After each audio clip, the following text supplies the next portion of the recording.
بسم اللہ الرحمن الرحیم الرحمن علم القرآن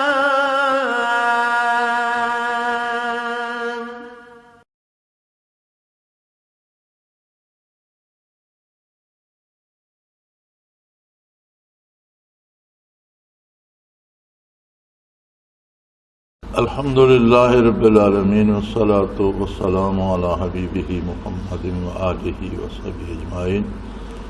اعوذ باللہ من الشیطان الرجیم. بسم اللہ الرحمن الرحیم. اینما تکونوا یدرککم الموت ولو کنتم فی بروج مشیدہ وان تصبهم حسنۃ یقولوا هذه من عند اللہ وان تصبهم سیئۃ یقولوا هذه من عندک قل كل من عند الله فما لهؤلاء القوم لا يكادون يفقهون حديثا ما أصابك من حسنة فمن الله وما أصابك من سيئة فمن نفسك وأرسلناك للناس رسولا وكفى بالله شهيدا ومن يطع الرسول فقد أطاع الله ومن تولى فما أرسلناك عليهم حفيظا. اللهم سبحانك لا علم لنا إلا ما علمتنا انک انت العلیم الحکیم.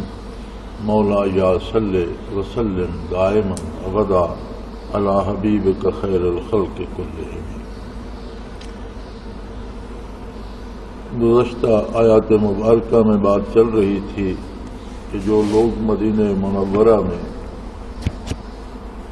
جب انہوں نے اسلام کو پھلتے پھولتے دیکھا تو دنیاوی مفادات کے حصول کے لیے بظاہر مسلمان ہونے کا اعلان کر دیا، لیکن دل سے اسلام کی صداقت کو قبول نہ کیا، جنہیں منافقین کہا جاتا ہے.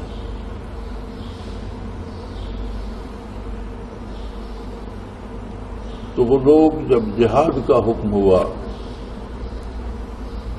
تو موت سے اور لوگوں سے اس طرح ڈرتے تھے کہ اتنے اللہ سے نہیں ڈرتے تھے، بلکہ اس سے زیادہ انہیں موت کا خوف تھا. تو فرمایا کہ موت کوئی ڈرنے کی چیز نہیں ہے، موت کوئی بھاگنے کی چیز نہیں ہے. موت ایک ایسی حقیقت ہے جس سے بہرحال ہر انسان کو واسطہ پڑنے والا. موت ایک ایسا دروازہ ہے جس سے ہر ایک کو گزرنا، اور یہ ایسی ابدی حقیقت ہے کہ پوری انسانی تاریخ بھری پڑی ہے. انبیاء اور رسل دنیا سے تشریف لے گئے اور بڑے بڑے سلطان اور عمراء دنیا سے چلے گئے، بڑے بڑے بہادر، بڑے بڑے دانشور، بڑے بڑے طبیب اور حکیم موت کا علاج نہ کر سکے. فرمایا اینما تکونوا یدرککم الموت، تم کہیں بھی ہوگے، جب موت کا وقت آئے گا تو موت تم پر وارد ہو جائے گی.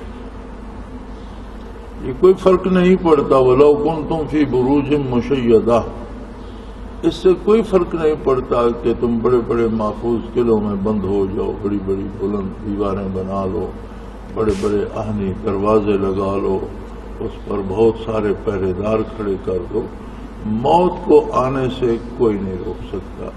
جب وقت پورا ہوگا، دنیا ایک نظام ہے، ایک خاص وقت تک کے لیے اللہ کریم نے اس کو قائم کیا ہے، اور اس میں جتنی نعمتیں ہیں اور جتنی چیزیں ہیں، جتنے جانور پرندے حیوانات ہیں، جتنی نباتات درخت میوہ جات ہیں، جتنی غذا دریا پانی، بے پناہ نعمتیں جو ہیں وہ ایک انسان کی خاطر پیدا کرنا ہے.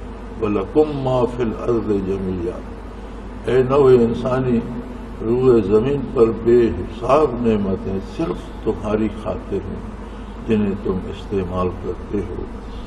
اور انسان کی آزمائش یہی ہے کہ اس آزمائش میں وہ اللہ کی اطاعت کرتا ہے یا اسی دنیا کا اسیر ہو کے رہ جاتا ہے.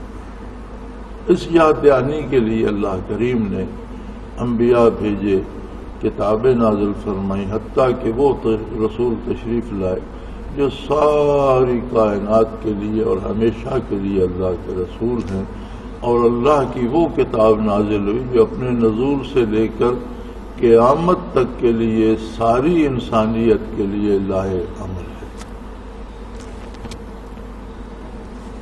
اب اس کا فیصلہ کہ کس نے اس کو مانا اور اس پر عمل کیا اور کس نے اس کو چھوڑ دیا اور محض دنیا کا ہو کر رہ گیا، یہ فیصلہ یہاں سے جانے کے بعد اللہ کی بارگاہ میں۔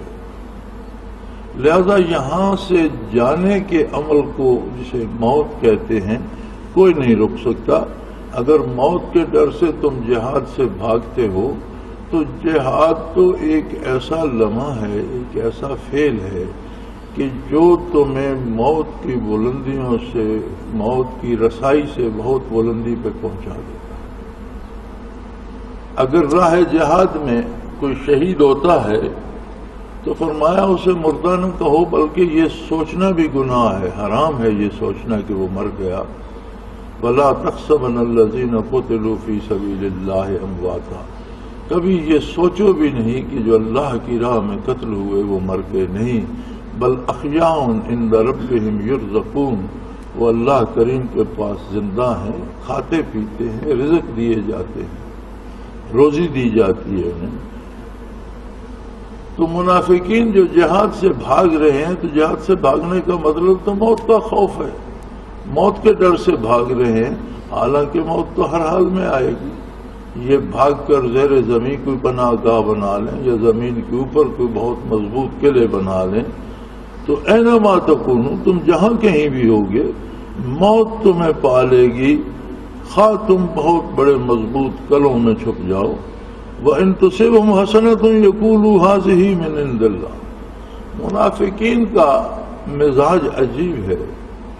اللہ کریم فرماتے ہیں کہ اگر کوئی دنیاوی بہتری انہیں نصیب ہو جائے تو یہ کہتے ہیں بس اللہ نے بھیج دی اور یہ ہمیں مل گئی اور یہ ہمارا مقدر تھا۔ اور اگر ان پہ مصیبت آ جائے، وَإِن تُصِبْهُمْ سَيِّئَةٌ، کوئی تکلیف آ جائے، بیماری آ جائے، مصیبت آ جائے، کہیں کوئی دشمن حملہ کر دے، کوئی تکلیف دہ صورتحال آ جائے تو یقولوا هَٰذِهِ من عندک، تو پھر اے میرے حبیب یہ کہتے ہیں کہ ہم پر یہ مصیبتیں تو آپ صلی اللہ علیہ وسلم کی وجہ سے آ رہی، یہ آپ کی بعثت عالی نے ایک طوفان پا کر دیا اور سارے عالم کفر کو للکار دیا اور کافر ہر طرف سے ہمیں کھانے کو دوڑ رہے ہیں، یہ ہمارے دکھ، ہماری تکلیف اور ہماری پریشانی کا سبب معاذ اللہ آپ صلی اللہ علیہ وسلم کی ذات ہے۔ فرمایا کل من عند اللہ، انہیں فرما دیجئے کہ سب کچھ ہی اللہ کی طرف سے ہوتا ہے، بھلائی، بہتری، آسانی، فائدہ بھی اسی کی طرف سے ہوتا ہے، پریشانی، مصیبت اور تکلیف بھی اسی کی طرف سے آتی ہے۔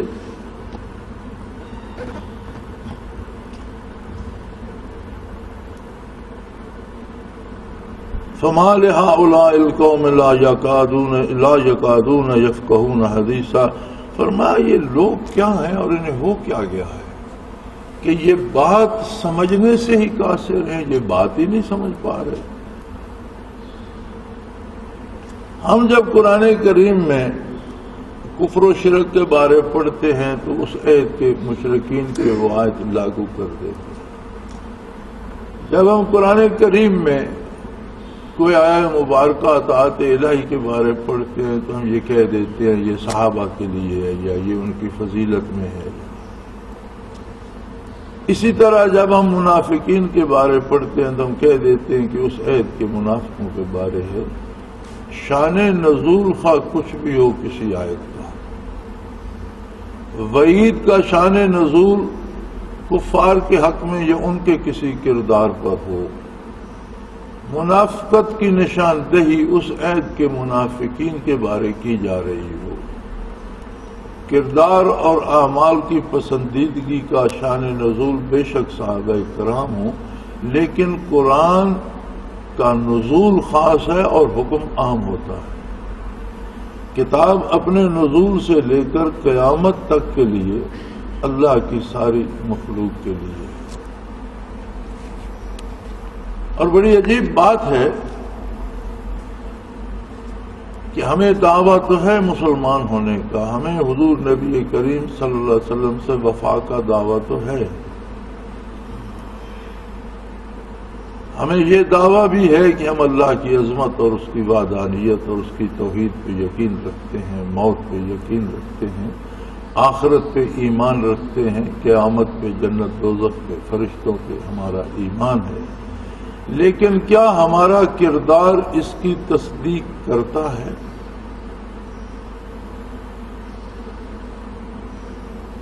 ہمارے اعمال اور ہمارا رویہ کیا اس بات کی تصدیق کرتا ہے؟ کیا ہم منافقوں کی طرح کہیں احکام اسلامی سے جان کتراتے تو نہیں پھرتے؟ اب آج بے شمار ایک طوفان مچا ہوا ہے پورے ملک میں، ججز کی بحالی کے لیے ایک قافلہ وکلاء کا، سیاستدانوں کا، عام لوگوں کا کراچی کوئٹہ سے شروع ہوا، اسے ابھی ابھی اسلام آباد پہنچنا ہے۔ مجھے اس بات کی خبر نہیں ہے کہ وہ جمعے کی نماز بھی ادا کریں گے یا نہیں۔ میں نے مختلف لیڈروں کی، ریٹائرڈ جرنیلوں کی، سیاستدانوں کی، وکلاء کی تقاریر ابھی سنی ہیں، تھوڑی دیر بیٹھا رہا، وہ سارا کچھ آ رہا ہے، ٹیلی ویژن پہ بتا رہے ہیں۔ ججز کی بحالی کی بات کرتے ہیں، جج بحال ہوں گے، جج آزاد ہونا چاہیے، ججوں کو انصاف کرنا چاہیے۔ یہ بات کوئی نہیں کرتا کہ انصاف ہے کیا؟ کیا جو قانون، جو پینل کوڈ انگریز نے بر صغیر میں بنایا تھا وہی انصاف ہے؟ یا جو اصول آقا انعامدار صلی اللہ علیہ وسلم نے دیے اور جو اصول قرآن میں موجود ہیں اور جو اسلام کہتا ہے وہ انصاف ہے یا انڈین پینل کوڈ انصاف ہے؟ ہم نے کیا کیا؟ آج بھی ہمارے جج حضرات فیصلہ لکھتے ہیں، کسی کو سزائے موت دیتے ہیں، فیصلے میں لکھا ہوا ہوتا ہے کہ اس شخص کو سزائے موت دی جاتی ہے بمطابق دفعہ 302 تعزیرات پاکستان، اور اس کے بننے کی تاریخ دی ہوتی ہے 1896 یا کچھ۔ پاکستان 1947 میں بنا، تعزیرات پاکستان 1896 میں کیسے بنے؟ یعنی وہی انڈین پینل کوڈ جو برطانوی حکومت نے بنایا تھا، اسی کو اس کے ساتھ تے پہ یا ٹی پی لگا کر تعزیرات پاکستان کہہ دیا، حالانکہ وہ قانون ان کے بنائے ہوئے۔ پاکستان بنا تھا، لاکھوں لوگوں کی عزتیں لوٹی، لاکھوں جانوں کی قربانیاں دی گئیں، اور یہ حقیقت ہے، یعنی یہ محاوراتی بات نہیں ہے، یہ حقیقت ہے کہ اتنے مسلمان شہید ہوئے کہ دفن کرنے کی تو بات ہی چھوڑو۔ دوران ہجرت راستے میں جو لوگ شہید ہوئے، اور ہندوؤں اور سکھوں نے جن لوگوں کو بربریت اور ظلم و جور سے شہید کیا، ان لوگوں کی لاشیں کھا کھا کر جنگلی جانور، کتے اور گدھ تھک گئے تھے۔ انسانی لاشیں پڑی ہوتی تھیں اور گدھ درختوں پر بے فکر بیٹھے ہوتے۔ اور یہ کوئی ایسی بات میں نہیں کر رہا کہ جس میں محاوراتی طور پر اضافہ کرنا، یہ واقعات ہیں۔ ایک دفعہ ایک حکومت نے، اب مجھے یہ یاد نہیں کہ وہ زمانہ کس کا تھا، غالباً ایوب خان کا ہوگا، ایک معاہدہ کیا تھا ہندوستان کے ساتھ کہ جو ہندو لڑکیاں یہاں مسلمانوں نے کسی نے اٹھا لی ہیں وہ ان سے واپس حاصل کر کے ہندوستان کو دی جائے، اور جو مسلمان عورتیں ہندو اور سکھوں نے اغوا کی ہیں مہاجرین کی اور قافلوں سے چھینی ہیں اور گھروں سے اٹھائی ہیں، وہ ان سے لے کر پاکستان بھیجی جائیں۔ تو حکومتی اعداد و شمار اس وقت جو تھے، اگر میں بھول نہیں رہا چونکہ مدت کی بات ہے، تو جو کچھ میرے حافظے میں محفوظ ہے اس کے مطابق ہندوؤں کا مطالبہ 6000 خواتین کا تھا، جبکہ ہندوستان میں حکومتی اعداد و شمار کے مطابق 80,000 مسلمان خواتین ہندوؤں اور سکھوں کے پاس تھے۔ وہ بے شک کلمے پہ قائم رہی ہوں گی، لیکن انہوں نے سکھوں اور ہندوؤں کی اولادیں پیدا کی۔ آج تک ان میں سے کسی ایک کو ہم واپس تو نہیں لا سکتے۔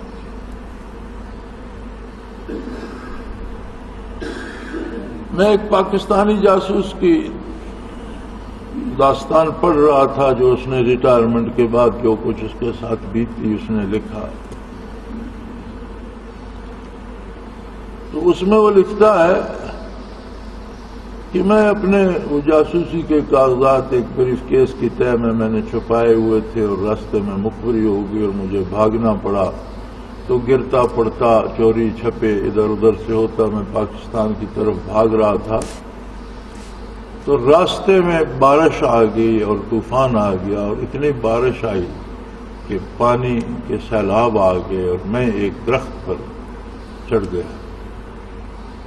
تو پچھلا پیر تھا دن کا، سورج غروب ہونے کے قریب تھا، تو اس میں پانی میں کوئی بہتا وہاں پایا، وہ بھی درخت پر چڑھ گیا، اس سانپ نے مجھے ڈس لیا۔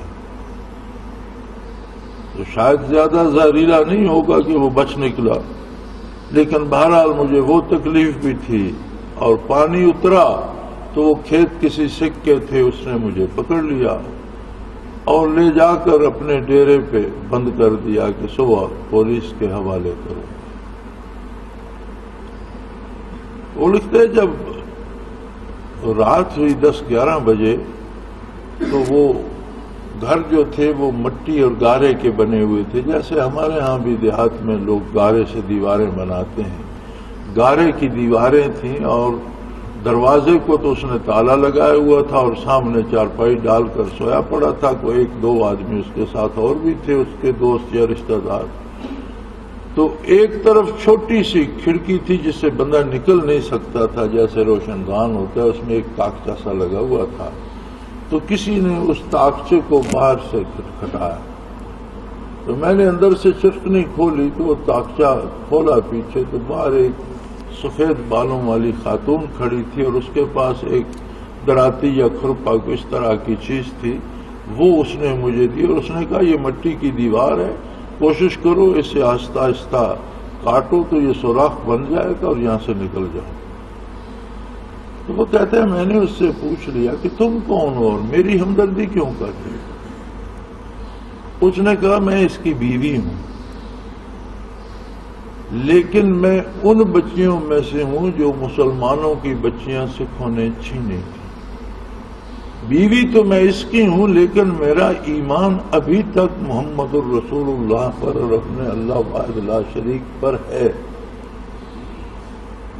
میں نے اولاد اس کی پیدا کی ہے، میری عمر اس کے گھر میں بسر ہو گئی، بالوں میں سفیدی آ گئی، لیکن میرا دل آج بھی اسلام اور مسلمانوں کے ساتھ ہے، میں تمہاری اتنی ہی مدد کر سکتی ہوں۔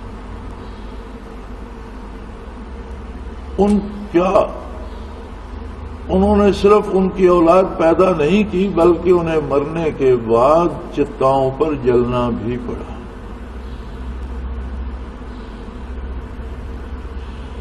کون ہے ان کی اس ذلت کا ذمہ دار؟ یہاں روٹی کے لیے تو نعرے لگائے جاتے ہیں، بجلی کے لیے تو ہر کوئی تڑپ رہا ہے، آسائشوں اور سہولتوں کے لیے تو جلوس نکالے جا رہے ہیں، کبھی غیرت ایمانی کے لیے بھی کسی نے بات کی ہے؟ ہم کیوں انہیں آزاد نہیں کرا سکے؟ وہ شاید ہم کچھ کریں گے تو امریکہ آ جائے گا. تو امریکہ کیا ہے؟ ایک کافر طاقت ہے. امریکہ کیا کرے گا؟ وہ ہمیں مار دے گا. تو اگر امریکہ ہمیں نہیں مارے گا تو پھر ہم نہیں مریں گے. مر تو پھر بھی جائیں گے، مرنا تو پھر بھی ہے. اینما تکونوا یدرککم الموت، جہاں کہیں بھی ہو کہ موت تو تمہیں آ لے گی. کاش ہم میں یہ جذبہ زندہ ہو جاتا کہ ہم راہ حق میں جانے دیتے. آج جو صورتحال دنیا کی ہے، آج پوری دنیا جنگ کی لپیٹ میں ہے. امریکہ جگہ جگہ دندناتا پھرتا ہے. امریکہ نے کل بھی غالباً پرسوں بھی بمبارڈمنٹ کی ہمارے قبائلی علاقوں پر، اور مسلمان فوجی بھی شہید ہوئے، سویلین بھی شہید ہوئے ہوں گے. ہم احتجاج کرتے ہیں. احتجاج کیا ہوتا ہے؟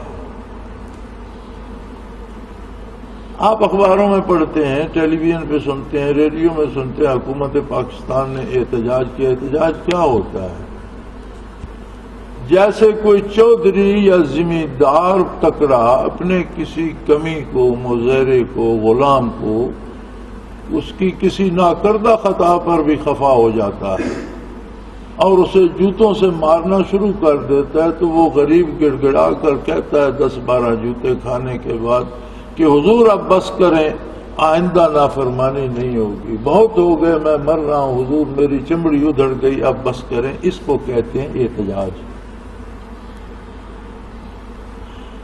اور وہ ملک جو اپنے آپ کو ایٹمی طاقت بتاتا ہے، وہ ملک جو کہتا ہے دنیا کی بہترین فوج میرے پاس ہے، وہ ملک جو کہتا ہے کہ میری سارے عوام مجاہد ہیں، جہاد کرنے والے لوگ ہیں، وہ احتجاج کیوں کرتا ہے؟ فریاد کیوں کرتا ہے؟ اگر امریکہ سے آپ کی درآمدات بند ہو گئی تو کیا بند ہوگا؟ یہ بڑی گاڑیاں بند ہو جائیں گی، سرخی پاؤڈر بند ہو جائیں گے، زیب و زینت بند ہو جائے گی. اس کے بغیر کیا لوگ زندہ نہیں رہتے؟ ہم نے تو کبھی نہیں دیکھا کہ ہماری ماؤں نے، ہماری دادیوں پردادیوں نے کبھی کوئی سرخی لگائی ہو یا پاؤڈر لگایا ہو. ان کے چہرے پہ تو اللہ کی عبادت کا، اللہ کے ذکر کا، تلاوت کا اور نماز اور رکوع و سجود کا نور رہتا تھا. ہم نے تو ان کے چہرے کبھی میلے بھی نہیں دیکھے. یہ جو لوگ میری عمر کے بیٹھے ہیں، یہ ذرا بتائیں کہ کیا ہماری مائیں یہ پاؤڈر سرخیاں استعمال کرتی تھی؟ کیا ہمارے ہاں ان کا کوئی رواج تھا؟ کہ کیا لے رہے ہیں ہم کافر طاقتوں سے؟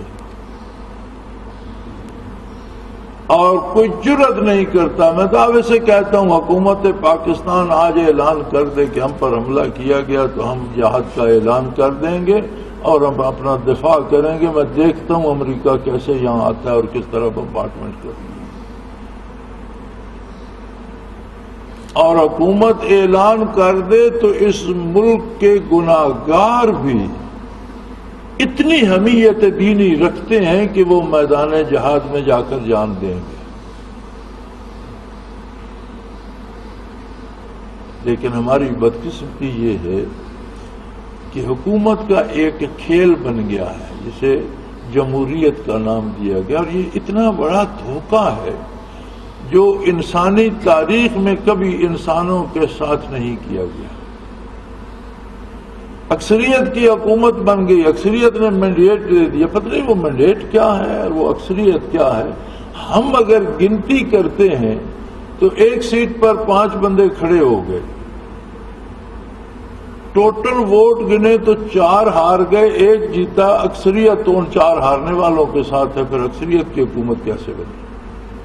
جو 4 ہار گئے ان کے ووٹ جمع کریں تو اس 1 سے اکثریت میں تو وہ ہوں گے، اکثریت کی حکومت کیسے بنے؟ یہ ایک ہیر پھیر ہے کہ یہ عجیب اکثریت ہے جو ہر بار انہی لوگوں کو نصیب ہوتی ہے جو پاکستان بننے سے اتفاقاً اوپر آ گئے تھے. 60 سالوں میں ہمیشہ اکثریت انہی کو نصیب ہوتی ہے.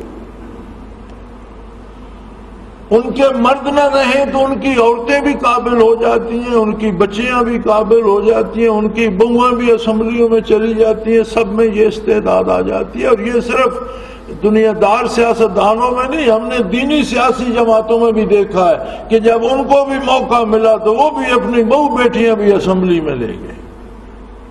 اور 5 سال اسمبلی میں رہ کر کیا کیا ان کی بہو بیٹیوں نے کیا تیر مارا؟ کون سا نظام جو اسلام میں چل رہا ہے، کون سی اس میں مثبت تبدیلی آئی؟ کس کو انصاف ملا؟ کس کو حقوق کا تحفظ ملا؟ کہاں حق و باطل کی بات ہوئی؟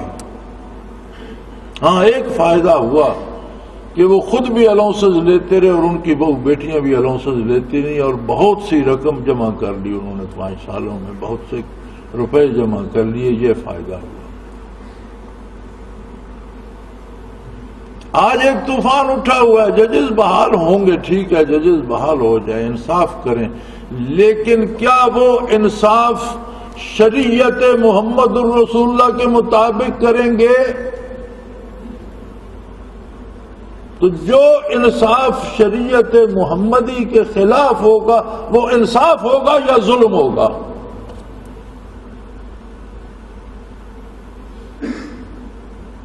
یہ 16 کروڑ کہتے رہتے ہیں. پاکستان کی آبادی 21 کروڑ سے زائد ہے. 16 کروڑ سرکاری اعداد و شمار ہیں جو انہوں نے خانہ شماری کر کے گن لیے ہیں، اور بے شمار مخلوق ایسی ہے جس کا گھر ہے ہی نہیں، اس کی خانہ شماری کون کرے گا؟ ملک کے شہری تو وہ بھی ہیں جن کے پاس گھر نہیں ہے،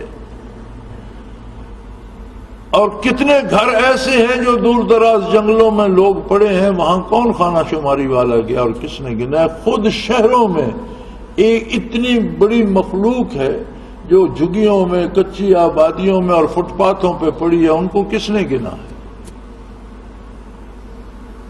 ہماری حکومت کا ہر منصوبہ کیوں فیل ہوتا ہے؟ اس کی ایک بنیادی وجہ بھی یہ ہے کہ ان کے پاس اعداد و شمار ہی صحیح نہیں ہوتے. یہ بناتے ہیں 16 کروڑ کو سامنے رکھ کر، برتنے والے ہوتے ہیں 21-22 کروڑ، وہ کیسے پورا ہوگا؟ پھر جو 16 کروڑ کے لیے بناتے ہیں اس میں وزارت سے لے کر نیچے والے چوکیدار تک سب کا حصہ ہوتا ہے. وہ 3/4 رقم تو اس حصہ داری میں بٹ جاتی ہے، 1/4 خرچ کرنے کے لیے بچتی ہے. اس میں کیا انصاف ہوگا؟ اسی کو انصاف کہتے ہیں.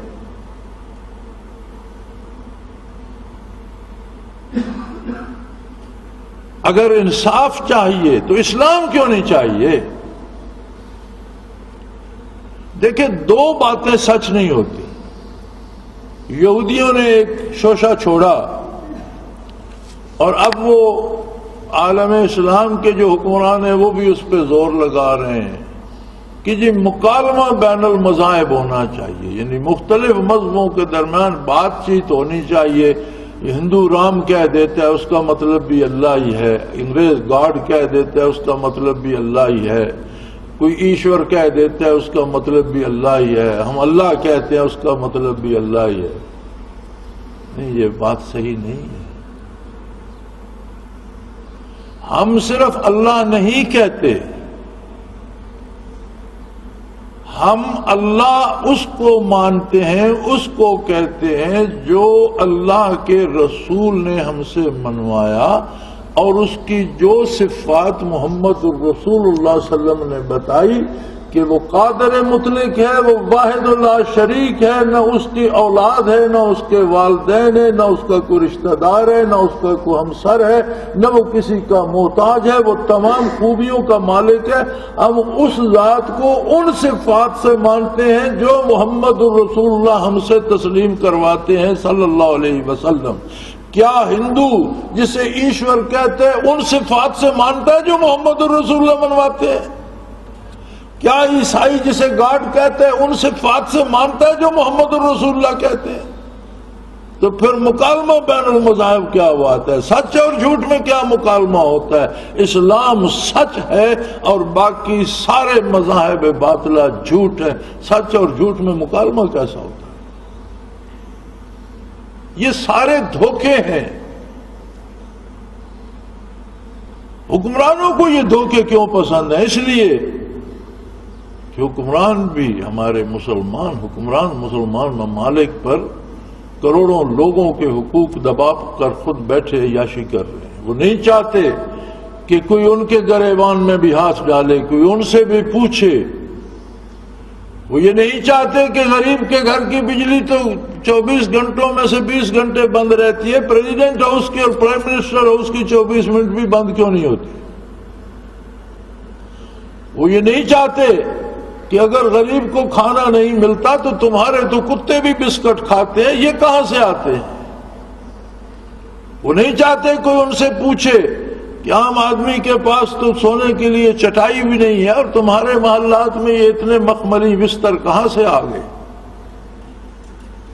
یہ خزانہ غریبوں کے خون کا امین ہے یا تمہارے باپ کی جائیداد ہے کہ تم اس دفعہ چند مہینے پہلے اس حکومت کے آنے سے پہلے 52 ارب روپے کے قرض معاف کیے گئے. کسی غریب کو نہیں جنہوں نے اربوں میں لیے ہوئے تھے. 52 ارب. یہ 52 ارب تو حکومت تو امین تھی، امانت دار تھی. قومی خزانہ تو غریبوں کی امانت تھی. اور اگر آپ پاکستان بننے سے لے کر آج تک 60 سالوں میں صرف جو قرض قومی خزانے کے معاف کیے گئے ہیں وہ قرض واپس وصول کر لیں تو پاکستان کا ہر آدمی خوشحال ہو جائے. قرضے لینے والوں میں کوئی غریب نہیں ہے. ان کی جائیدادیں ہیں، ان کی کوٹھیاں ہیں، ان کی کاریں ہیں، ان کے پاس ہزاروں مربع جاگیریں ہیں. ان کی جاگیریں، ان کی کوٹھیاں، ان کی کاریں نیلام کر کے کیوں قرضے نہ وصول کیے جائیں؟ کیوں غریب روٹی اور آٹے کو ترس رہا ہے؟ اس لیے کہ ان امیروں نے غلہ بلیک میں بیچ دیا اور پیسے کمائے.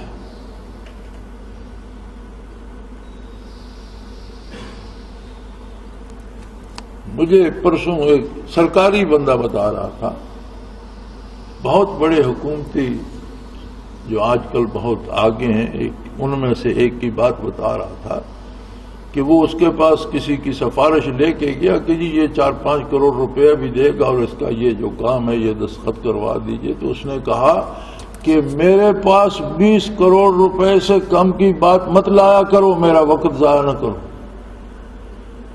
20 کروڑ یا اس سے اوپر دینے والا کوئی رشوت دینے والا ہو تو اس کا مسئلہ میرے پاس لایا کرو، میں حل کرا دوں گا. اس سے کم میرے ساتھ بات نہ کیا کرو. اس کے خلاف کیوں جلوس نہیں نکلتا؟ اگر حکومت ایسے ہی لوگوں نے کرنی ہے تو کس انصاف کی بات کر رہے ہیں آپ؟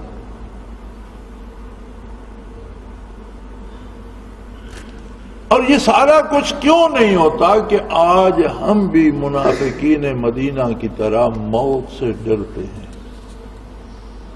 من حیث القوم ہم احتجاج کرتے ہیں کہ حضور یہ 10 جوتیاں جو آپ نے ماری ہیں یہ میرے لیے کافی سبق ہے، بس آپ مزید نہ ماریں، آگے جو آپ کہیں گے میں وہی کروں گا. یہی اسی کو بڑی مہذب زبان میں احتجاج کہتے ہیں.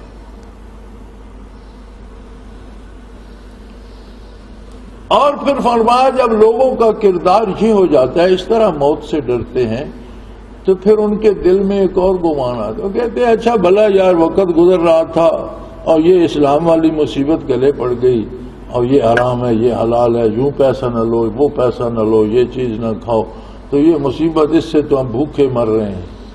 لیکن جب اسلام کے حوالے سے کوئی چیز ملتی ہے تو کہتے ہیں ہاں یہ تو اتفاقاً اللہ نے ہمیں دے دی. پھر یہ نہیں کہتے کہ اسلام بہت اچھا ہے نا، تعریف پھر بھی نہیں کرتے. فرمایا جب انہیں کوئی فائدہ پہنچتا ہے تو یہ کہتے ہیں ہاں اللہ نے اتفاقاً ہمیں یہ دے دیا. اور جب کوئی مصیبت آتی ہے تو پھر یہ کہتے ہیں یقولو ھذہ من عندک، کہ یہ تو ہمیں اسلام کی وجہ سے اس پریشانی میں ہم مبتلا ہیں، یہ تو اللہ کے رسول نے ہم پر مصیبت ڈال دی اور یہ یہ پریشانی تو اس وجہ سے فرمایا انہیں کہو کہ جاہلو سکھ بھی اللہ کی طرف سے آتا ہے اور دکھ بھی اللہ کی طرف سے آتا ہے، لیکن تم ایسے لوگوں کے بات ہی نہیں سمجھ رہے۔ فرمایا اصل اصول یہ ہے ما اصابک من حسنۃ فمن اللہ، جو بھی بھلائی تمہیں پہنچتی ہے، تمہاری صحت درست ہے، تمہاری نگاہ صحیح ہے، تمہاری سماعت صحیح ہے، تمہارا دل صحیح دھڑک رہا ہے، تمہارے پاس دولت ہے، تمہارے پاس اولاد ہے، تمہارے پاس عہدہ ہے، وقار ہے، حکومت ہے، کوئی بھی نعمت تمہارے پاس ہے وہ محض اللہ کی عطا ہے۔ تم جتنی بھی عبادت کرو، جتنے بھی وظیفے پڑھو، یہاں بہت سے لوگ ہوتے ہیں کہتے ہیں کوئی وظیفہ بتاؤ فلاں کام ہو جائے۔ وظیفہ کیا ہوگا؟ وظیفے سے مراد ہے اللہ کی تسبیح پڑھی جائے، نبی علیہ السلام پہ درود پڑھا جائے، اور وظیفہ کیا ہے؟ قرآن کی کوئی آیت پڑھی جائے۔ تو جتنا بھی پڑھو گے جو پہلے لے چکے اس کا شکر ادا نہیں کر سکتے، مزید اس پر تمہیں کیا ملے گا؟ یا ایھا الناس اعبدوا ربکم الذی خلقکم والذین من قبلکم، تمہیں پیدا کیا، تمہارے پہلوں کو پیدا کیا، تمہیں سمع و بصارت اور اتنی نعمتیں دی، روئے زمین پر بے شمار نعمتیں تمہارے لیے بچھا دی، تم ساری زندگی پانی نہ پیو، کھانسو نہیں، اٹھو نہیں، تمہارا وضو نہ ٹوٹے، تم کھاؤ پیو نہیں، کسی سے بات نہ کرو، صرف تمہاری صدیوں زندگی ہو اور ساری زندگی صرف زمین پہ سر رکھ کے سبحان ربی الاعلیٰ کہتے رہو، تو بھی ان چیزوں کا شکر ادا نہیں ہو سکتا جو تم پہلے لے چکے۔ ایک واقعہ بخاری شریف میں موجود ہے، نبی کریم صلی اللہ علیہ وسلم نے فرمایا کہ میں نے جبرائیل امین سے پوچھا کہ کوئی عجیب بات سنائیے، تو وہ عرض کرنے لگے کہ یا رسول اللہ بنی اسرائیل میں ایک شخص تھا، وہ جب بالغ ہوا تو اللہ کی یاد میں آبادی چھوڑ کر نکل گیا اور سمندر میں ایک ٹاپو تھا، چھوٹا سا جزیرہ تھا، اس پر چلا گیا، صرف عبادت اور صرف ذکر اذکار کرتا تھا، اور اللہ نے اسے 400 سال زندگی دی، 4 صدیاں زندہ رہا، 4 صدیاں سوائے ذکر الہی اور عبادت کے اس نے کوئی دوسرا کام نہیں کیا۔ اللہ نے اس کے لیے چشمہ جاری کر دیا میٹھے پانی کا، پانی پیتا تھا، غسل وضو کرتا تھا، پھل پیدا کر دیے، ہمیشہ اس جزیرے پہ پھل رہتے تھے، پھل کھاتا تھا، پانی پیتا تھا اور عبادت کرتا۔ اور جب موت کا وقت آیا تو ملک الموت کو دیکھا اس نے، تو اس نے دعا کی کہ اے اللہ مجھے ایسی حالت میں موت آئے کہ میں سجدے میں ہوں اور تیری تسبیح کہہ رہا ہوں اور ملک الموت میری روح قبض کر لے، تاکہ قیامت کو میں اٹھوں تو اسی طرح سجدے سے اٹھوں، سبحان ربی الاعلیٰ کہتا ہوا۔ تو جبرائیل نے عرض کی یا رسول اللہ میں اب بھی اگر آسمان پہ جاتا ہوں، زمین پہ آتا ہوں، تو میں دیکھتا ہوں، میری نظر پڑتی ہے کہ اس کا وجود سجدے میں پڑا ہے، صدیاں ہو گئیں اسے فوت ہوئے، گرمی سردی بارش طوفان موسمی اثرات نے اس کا کچھ نہیں بگاڑا، اس کا وجود سالم ہے اور اسی طرح سجدے میں پڑا ہوا ہے، وہیں سے قیامت کو اٹھے۔ لیکن اس میں عجیب بات یہ ہے یا رسول اللہ کہ روز حشر جب یہ بارگاہ الہی میں پیش ہوگا تو ارشاد ہوگا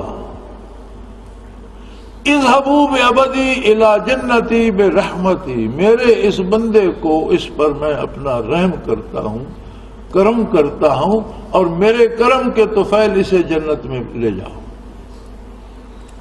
عرض کی یا رسول اللہ، اس وقت وہ بندہ عرض کرے گا کہ یا اللہ تیرا کرم بے پناہ، لیکن میری محنت کا بھی کوئی پھل ہے؟ میں جب بالغ ہوا میں نے دین سیکھا تو میں تب سے لے کر 400 سال صرف تیرا ذکر اور تیری عبادت کرتا رہا، کسی مخلوق سے بات بھی نہیں کی۔ اس 400 سالہ محنت کا بھی کوئی پھل ہے یا مجھے جنت میں صرف تیرے کرم ہی سے جانا ہے؟ تو ارشاد ہوگا کہ اس کے 400 سالہ عبادت اس کی لاؤ، میری نعمتوں میں سے صرف ایک نعمت جو اس نے آنکھ کی بینائی 400 سال استعمال کی ہے، پہلے اسی کا وزن کر لو، اس کے مقابلے میں اس کی عبادت کو تولا جائے۔ باقی بے شمار نعمتیں تو پیچھے رہ گئی. تو جب اس ایک نعمت کے مقابلے میں تولا جائے گا تو وہ 400 سالہ عبادت کم پڑ جائے گی کہ 400 سال اسی کو استعمال بھی تو کرتا رہا, ایک دن تو استعمال نہیں کیا. تو فرمایا بھئی یہ تو ایک نعمت کے مقابلے میں بھی کم پڑ گئی, پیچھے بے حساب نعمتیں ہیں, ان کا معاملہ تم جہنم میں جا کے سزا بھگت کے چکاؤ. ارشاد ہوگا اذهبوا بعدلی الی النار بعدلی, اس کو میرے انصاف کی روح سے, عدل کی روح سے, چونکہ یہ عدل کا مطالبہ کر رہا ہے, انصاف کا مطالبہ کر رہا ہے, تو اس کے حساب سے جتنا باقی رہ گیا ہے اتنا عرصہ اسے جہنم میں رکھو. تب وہ پکار اٹھے گا کہ یا اللہ مجھ سے خطا ہو گئی, میری یہ خطا معاف کر دے, میں تیری رحمت کا طلبگار ہوں. تو اللہ کریم فرمائیں گے کہ اگر تو رحمت کا طلبگار ہے تو تجھے جنت میں بھیج دیتا ہوں, انصاف کا طلبگار ہے تو اپنا حساب کر کے دیکھ.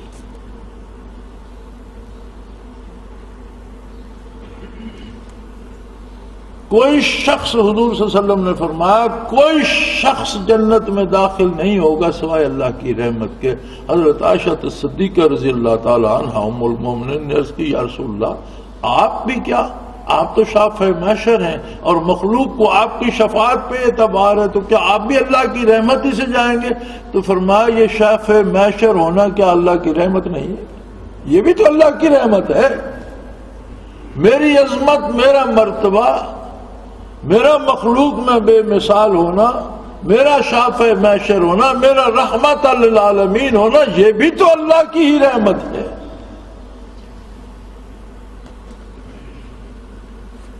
تو فرمایا تم پر ما اصابک من حسنۃ فمن اللہ, کوئی بھی تمہیں بھلائی پہنچتی ہے وہ اللہ کی طرف سے, اس کا احسان ہے, تم اس کا شکر ادا نہیں کر سکتے, تم نے کچھ نہیں کیا, وہ مزید انعام دیتا ہے.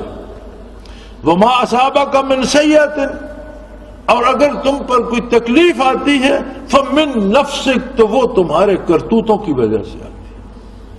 وہ بے شمار گناہ معاف کر دیتا ہے, وہ تمہاری خطائیں کسی دوسرے کو بتاتا نہیں. اگر ہر ایک کی خطائیں بتانا شروع کر دے تو ہم لوگ اپنے گھروں میں جانے کے قابل نہ رہیں, اپنی اولاد کو منہ دکھانے کے قابل نہ رہیں, اپنی ماں باپ کے سامنے جانے کے قابل نہ رہیں. وہ ستار العیوب ہے, ہم بے شمار خطائیں کرتے ہیں, وہ پردہ پوشی کرتا ہے. کون ہے ہم میں سے کہ جس کی خطائیں ظاہر ہو جائیں تو وہ پھر بندوں میں بیٹھ بھی سکے, یا اولاد کا سامنا کر سکے, یا ماں باپ کا سامنا کر سکے. وہ بہت معاف کرتا ہے, لیکن کسی نہ کسی خطا پہ کوئی سزا بھی چھوٹی بہت دے دیتا ہے, جس سے پھر اس کی رحمت یہ چاہتی ہے کہ اس سزا کو دیکھ کر تم توبہ کر لو اور مغفرت میں آ جاؤ, رحمت طلب کرو.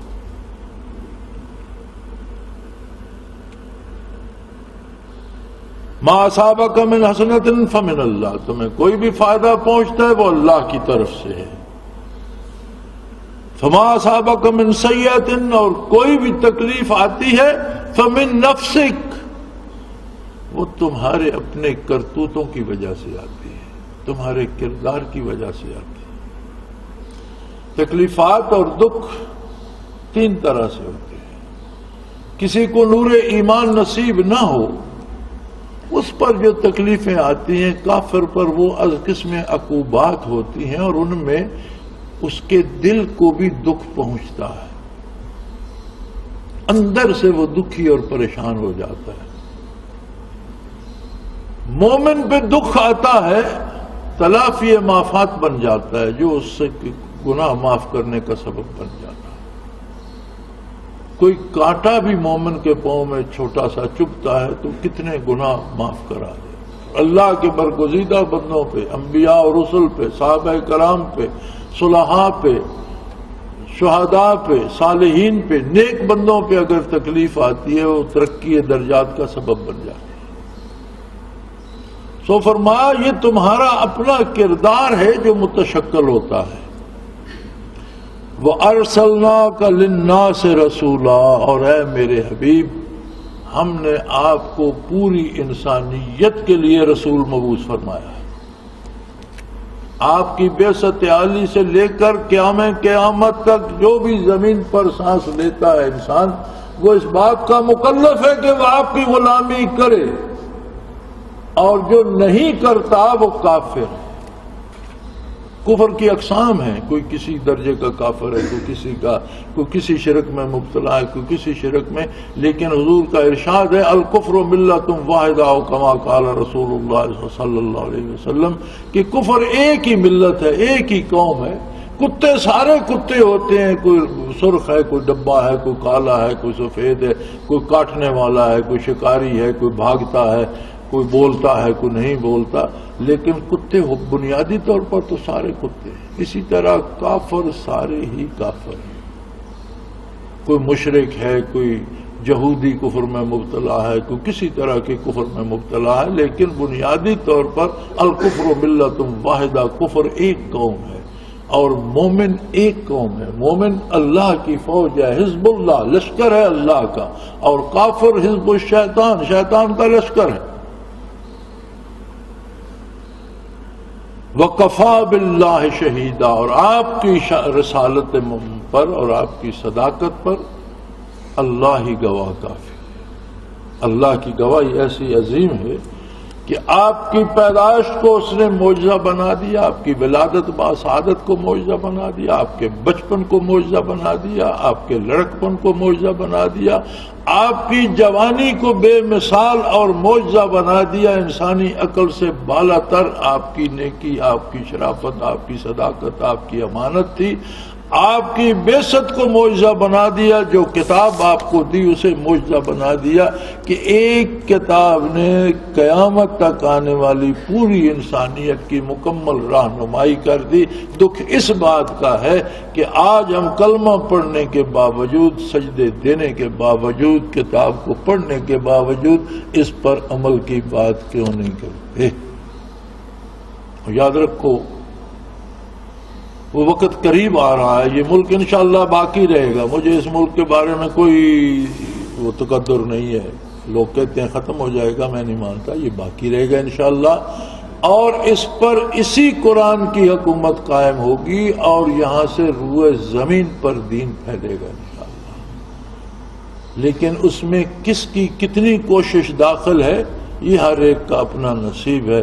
میں اس کے لیے کتنی کوشش کر رہا ہوں، کس خلوص سے کر رہا ہوں، آپ اس کے لیے کتنی کوشش کر رہے ہیں، کس خلوص سے کر رہے ہیں، اور کون بد نصیب ایسا ہے جو اس کے لیے نہیں کوشش کر رہا، جسے یاد ہی نہیں۔ ہم تو دعا کرتے ہیں کہ اللہ ہر مسلمان کو یہ توفیق و ہمت دے کہ وہ اپنی استعداد کے مطابق قرآن کے اور اسلام کے نفاذ کی کوشش کرے، کم از کم اپنے آپ پر تو اسے نافذ کرے، اپنے کردار کو تو اس کے سانچے میں ڈھالے۔ وآخر دعوانا ان الحمدللہ رب العالمین۔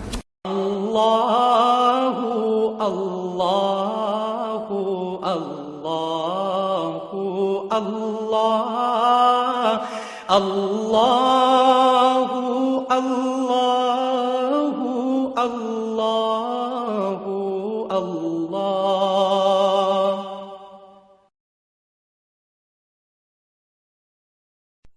حضرت امیر محمد اکرم آبان مد ظلہ العالی دارالعرفان منارہ ضلع چکوال میں سالہ سال سے قرآن و حدیث کے اوپر خطابات کر رہے ہیں اور سلسلہ نقشبندیہ اویسیہ کے مطابق لوگوں کو ذکر الہی کی تربیت دے رہے ہیں۔ وہ قرآن پاک کی تفسیر ترتیب وار بیان کر رہے ہیں۔ تفسیر قرآن کو وہ موجودہ ملکی اور بین الاقوامی حالات کے مطابق بیان کرتے ہیں۔ موٹر وے سے کلر کہار کے انٹرچینج سے نکلتے ہوئے کلر کہار کی جھیل سے ہوتے ہوئے میانی، بوچھال اور نور پور سے گزرتے ہوئے دارالعرفان منارہ پہنچ سکتے ہیں۔ حضرت امیر محمد اکرم آوان نے بچیوں اور بچوں کی دینی اور دنیاوی تعلیم کے لیے سقارہ اکیڈمی کے نام سے ایک درسگاہ بھی قائم کی ہے، جس کا افتتاح ملک پاکستان کے صدر جنرل محمد ضیاء الحق نے اپنے دست مبارک سے کیا تھا۔ وہ تمام احباب جو اسلام کی طلب رکھتے ہیں ان سے گزارش ہے کہ دارالعرفان منارہ ضلع چکوال میں امیر محمد اکرم آبان صاحب کے خطابات سے مستفید ہوں۔ وہ ہر جمعے کو نماز سے پہلے بیان فرماتے ہیں۔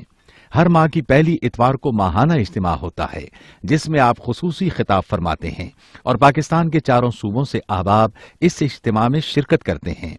اس کے علاوہ یہاں سال میں 2 مرکزی اجتماعات بھی ہوتے ہیں، ایک رمضان المبارک میں اعتکاف کا اجتماع اور دوسرا جولائی اور اگست میں 40 دن کا اجتماع ہوتا ہے جس میں روحانی تربیت کی جاتی ہے۔ اپنا خون سیماب دے کر اتنا ہم کر جائیں گے، نام آقا کا چمن میں پھر رقم کر جائیں گے۔